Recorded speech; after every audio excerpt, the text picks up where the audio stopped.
which is ready to roll model. Okay.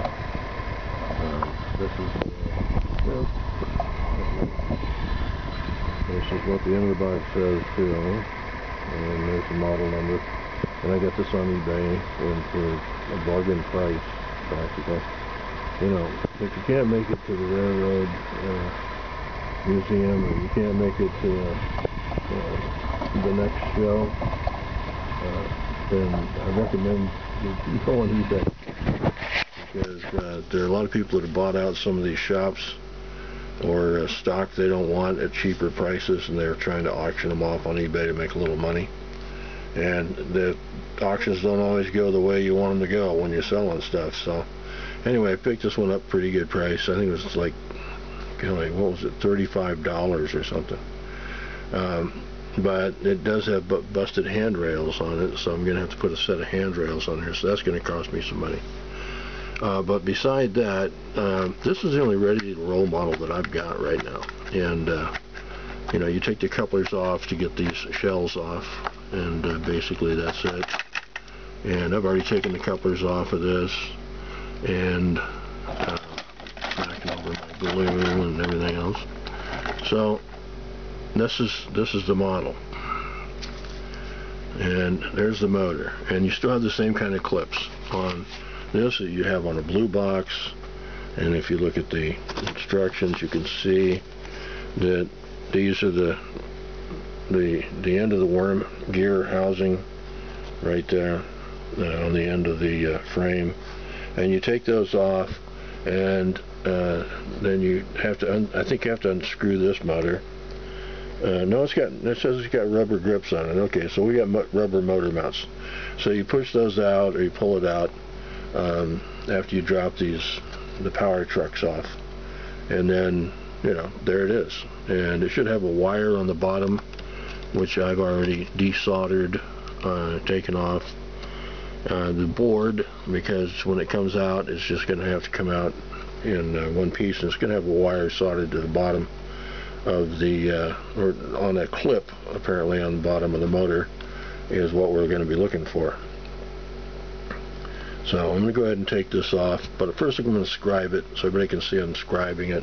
It's going to have the mark on the motor that I take out, and the only thing I use for a scribe is I wear out my punches, because I'm constantly making these pullers, and I wear my punches out, and then they don't work anymore, so I've got a punch. And I've used this for scribing, and it works great for scribing. So save yourself a little money if you don't have a scribe, but you have a punch.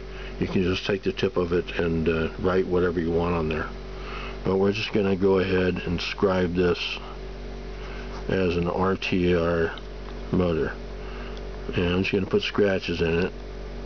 That's basically it. Okay, RTR.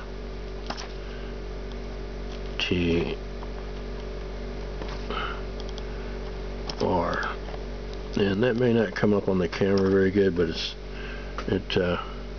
it definitely is. I made the scratches on it, and I don't know how this is going to come out on camera in the video, but anyway, so I'm going to go ahead and take this off of there and pull these flywheels off using the advanced technique that I'm going to use. And it's just something I came up with because I got tired of bending my own press rods to get the things apart, because that's all I was doing. Because if you don't get it exactly centered when you're trying to take these things off, you're gonna run into that problem. There's just no way around it.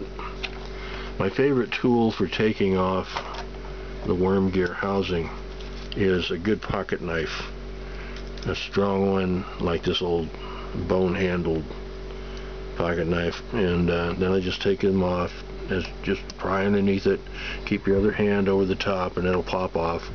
I'm already underneath it already. It's ready to get popped off. And once you do that, then the power truck is going to fall away when you pull it down.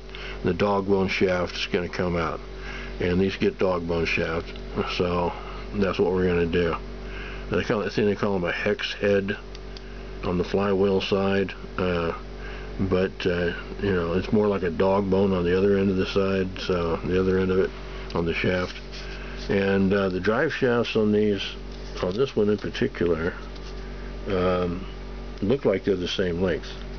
I have, on some models, I have noticed that they have a short one and a long one, so you make sure that at the front end of your locomotive from the motor, from the flywheel, is shorter or longer than the other one, so you can put them back properly instead of scratching your head, what have I done wrong, and I can't get it back on properly. So look to that, and just remember, it's always a learning process, but whenever you take something apart, car, motorcycle, model, locomotive, arrange your parts so that they go back into the same way, or at least you know how they came out, and you know, because some cases you may have more pieces than others depending on what you're working on that part of the locomotive, and you want everything to go back together.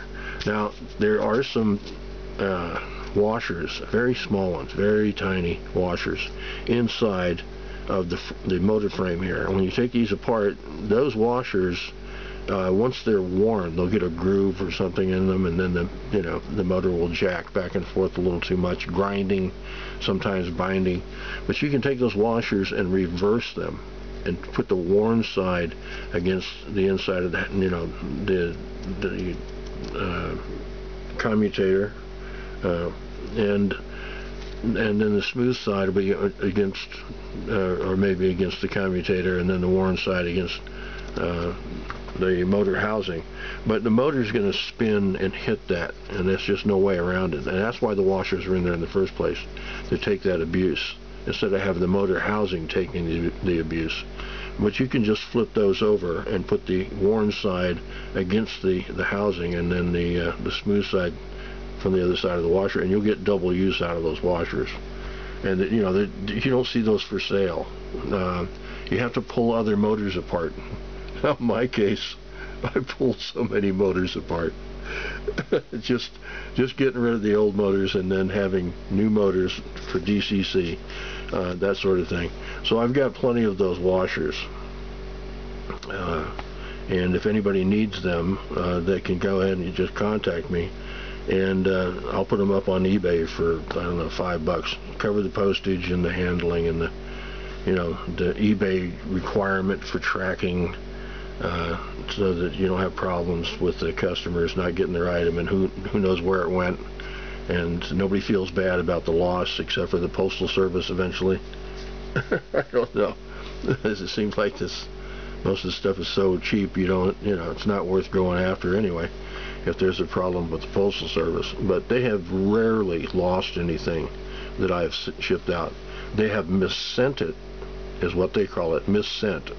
And it'll end up in Puerto Rico instead of California. But that's okay.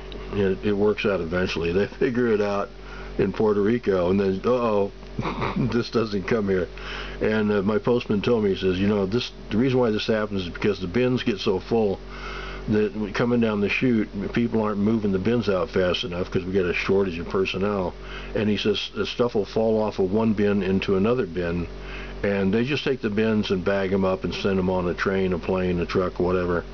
And so it gets missent that way, because the automation is a surefire thing so far, as far as getting everything distributed properly in a